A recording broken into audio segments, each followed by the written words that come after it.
Hi Gemini, this is Jav. Welcome pa sa ating channel. Gamitin ang reading na ito bilang gabay lamang. Kung naka-resonate kayo, comment down. Kung hindi kayo naka-resonate, ibigay niyo po sa iba kasi general reading po ito.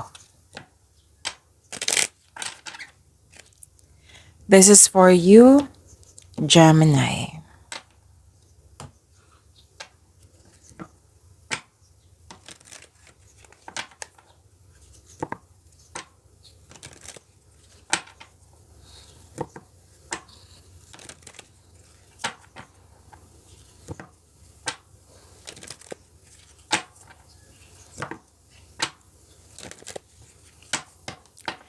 Para po ito sa iyo, Gemini.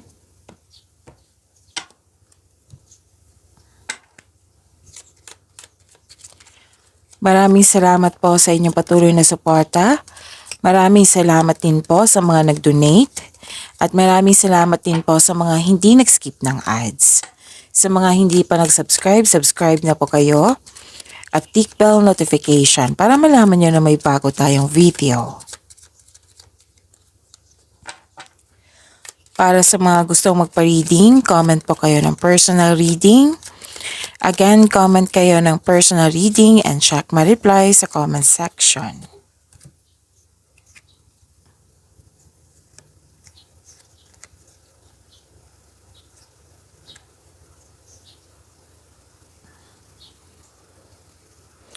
Okay, Gemini. Exciting na ganap.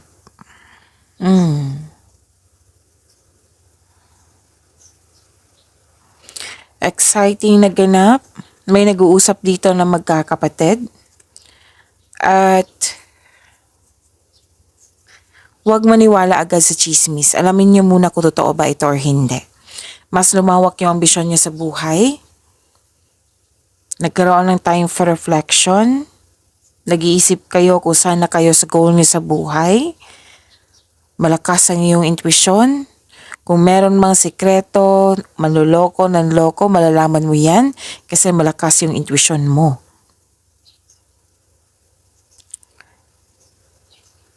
Nabibigatan ka, nahihirapan ka, na may kausap ka dito. Na elders, wiser, parents, mentor, na ang siyang dahilan na bumalik yung confidence mo. You're taking action with courage na nung nakausap mo sila. Nagbigay ito ng suporta, nagbigay ito ng wisdom message sa iyo.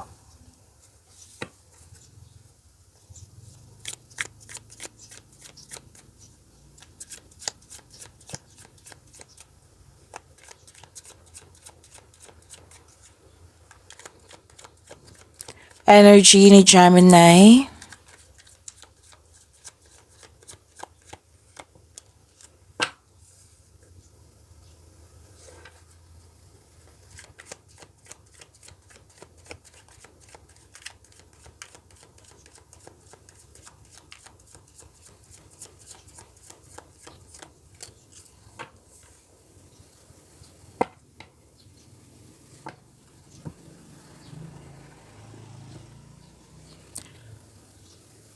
Kung may napansin kayo na repeating message, yan po yung pinupush ng cards nyo na kailangan yung bigyan ng atensyon, solusyon at aksyon. Like for example, nanood kayo sa isang video reading natin at dito rin at may napansin kayo na repeating message.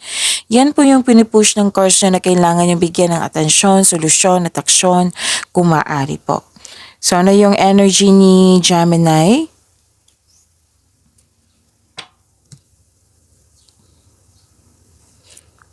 Ito yung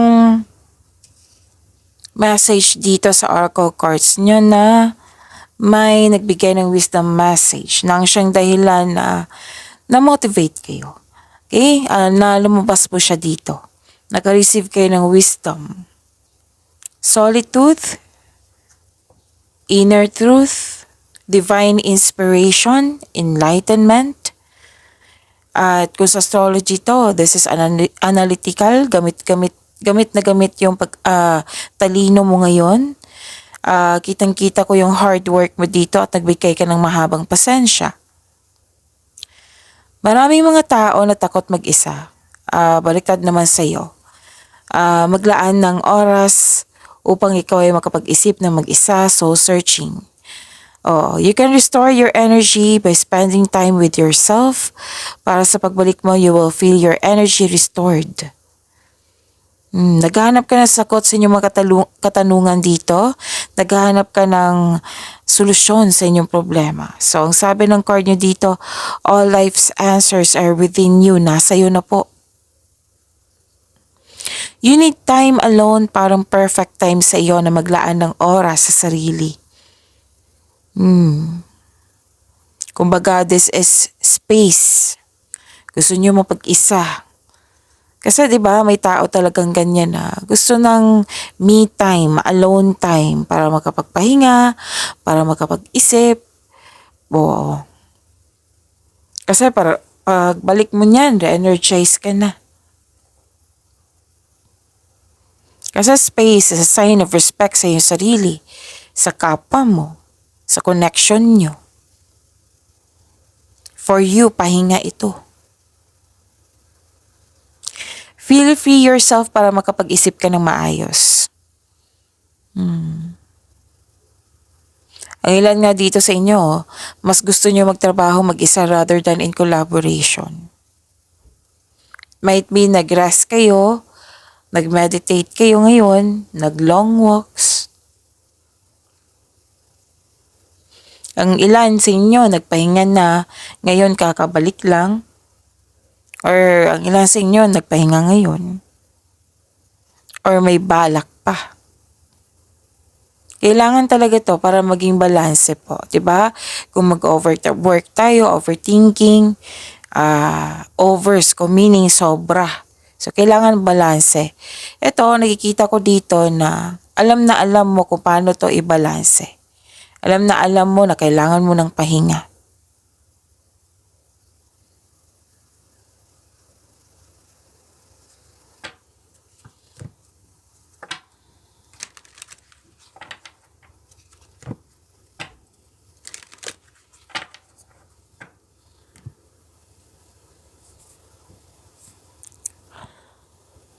May parating na pagsasakripisyo or pagsusuko. Bagamat ihanda ang sarili kung karapat-dapat pa ito. Para kang nag-iisip dito na hindi gumagalaw. Pwede din nagkaroon ng pag-aantay or delay. So this card asks you to try to invest your time wisely while you wait.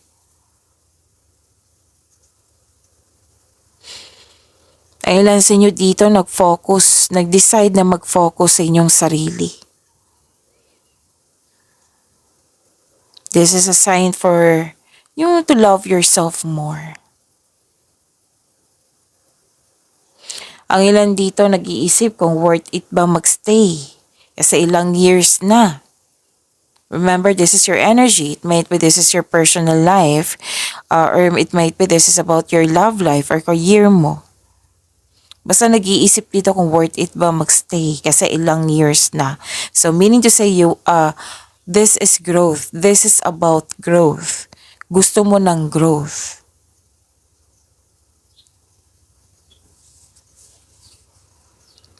Kung naghahantay ka ng job opportunity or kontrata, there may be delays and frustration. Posibleng sa pera din. Nagkaroon ng delay. Pero delay po yan. Hindi ibig sabihin na cancel po yan, Gemini. Delay lang po yan. Darating din po. So instead na ma-disappoint kayo, why not i-invite nyo ito? Diba? Kung disappointed kayo, magkakait kayo ng blockages niyan. Alam nyo naman kung ano yung blockages, diba? So why not i-invite nyo?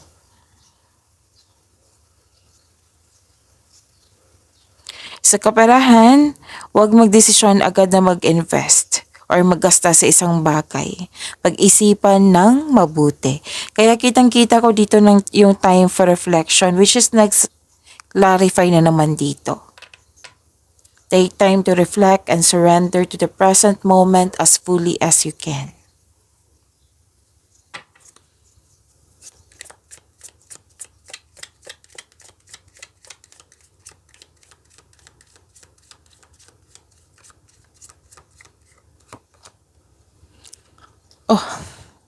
Thank you po, Spirit's Guide.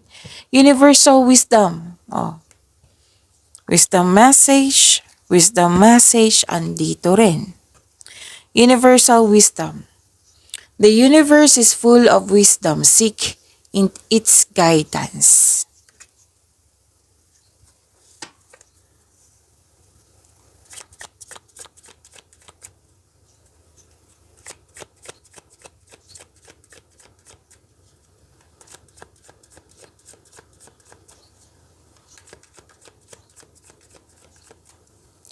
Coherent Money ni Gemini.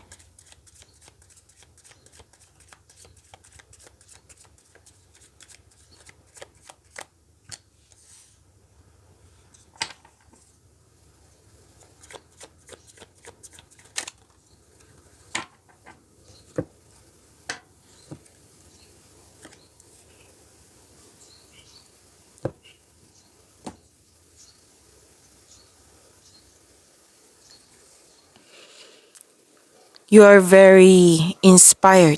Kasi nga, nakatanggap kayo ng wisdom message. Very inspired na, ano to full of creativity. So, expect na magiging busy kayo. May parating na, ito na yung exciting na ganap na sinabi ko kanina dito.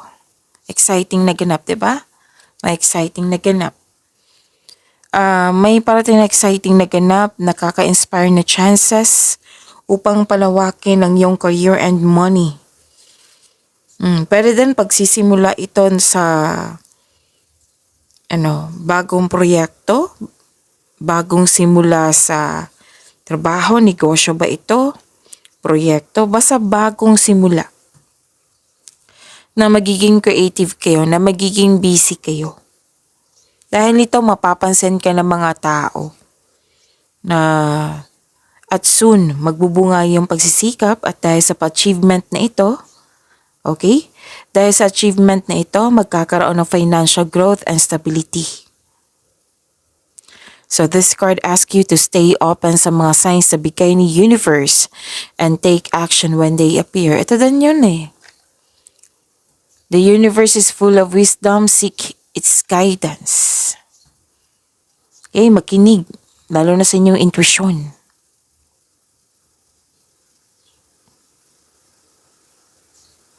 So may dumating na pwedeng bagay, sitwasyon, pagkakataon. Which is sinabi kanina, di ba, pagkakataon. Pwede din naman itong tao, bagay. Na magiging mas inspired ka. Ito yung isa sa dahilan na mas na naging masipag kayo. At malapit ka na mag-harvest. Financial growth and stability, kitang-kita ko po dito. Initiation to, action po ito. Bagong simula na may aksyon.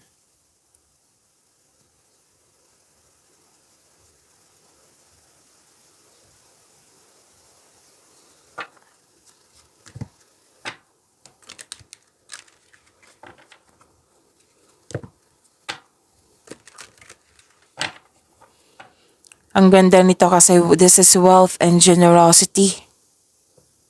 Meaning to say, nakatanggap kayo ng malaking blessings at naging generous kayo sa kapwa nyo. Dalawang card na mismo nagsabi dito na financial stability.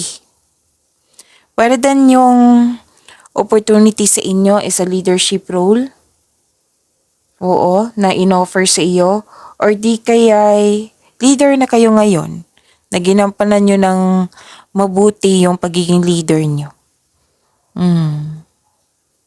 So ito yung pagtaas ng tagumpay sa pananalapi at katatagan ay nasa iyong kamay na hawak mo na. So may parating na kasosyo or magbibigay ng puhunan sa iyo upang tulungan ka sa pagkamit ng iyong layunin.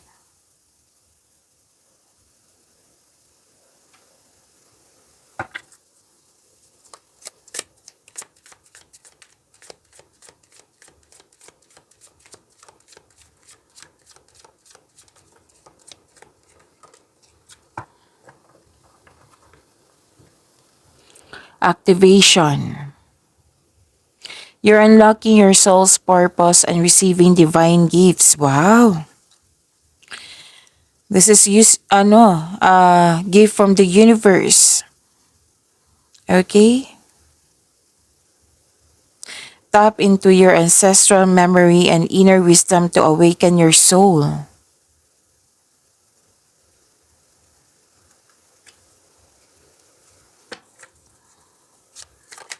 Okay, so this is about your love life. Love life, self-love, partnership, and romance.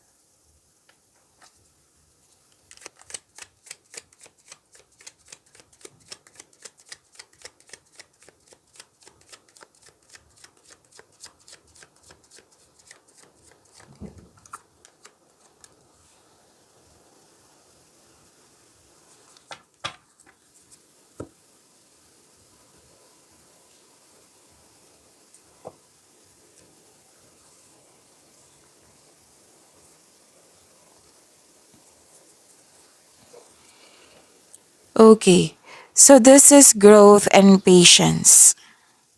Sa mga single dito, ang advice ng card nyo po, kasi ang ilan lang po na nagmamadali na magkaroon ng relasyon. So this card tells you to slow down. Enjoy mo yung getting to know each other stage nyo.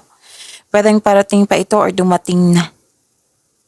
Okay, enjoy the adventure in this moment. The universe is bringing the right relationship to you at the right time. Kaya konting hintay lang po and trust and have faith. Mapagpasensya at patuloy mo lang alagaan ang sarili. Habang hinihintay mo yung bigay ng tadhana sa iyo. Sa mga relasyon sa buhay mag-asawa, malapit yun ang maabot yung goal niyo sa buhay. Nagbigay kayo ng sipag. Harvest din to eh. It might be this is your project na malapit yun ng matapos. It might be nag-ipon kayo, malapit yun ng mabuo.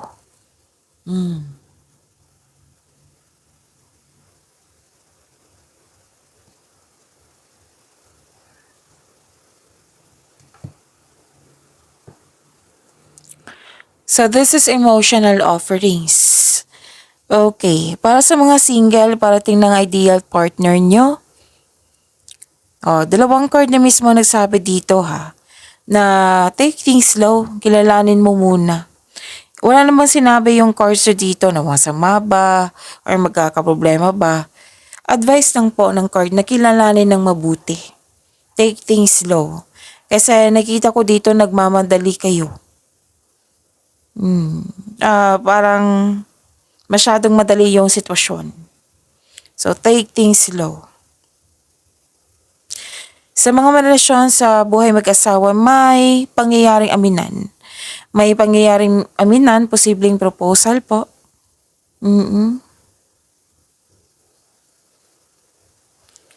At sinabi din dito na magkakaroon ng yung aamin ng sikreto. Pwede din na may sikretong mabubulgar at nagkaroon kayo ng honest conversation.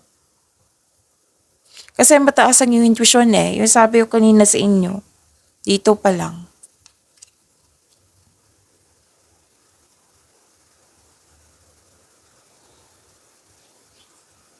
At this is magandang kapalaran. Oo, ang ganda nito. Kung hindi kayo nagkaroon ng pagkakaunawaan, may dumating na blessing sa inyo na nang siyang dahilan na mag-usap kayo ulit at magkakaayos. Oo, yan yung nakikita ko. You are moving from painful cycle to happiness. So embrace this new situation. New situation to na dumating sa inyong buhay. You have strength in new beginnings, the cycle restarts. May changes sa darating, blessings po. Good fortune. Blessings.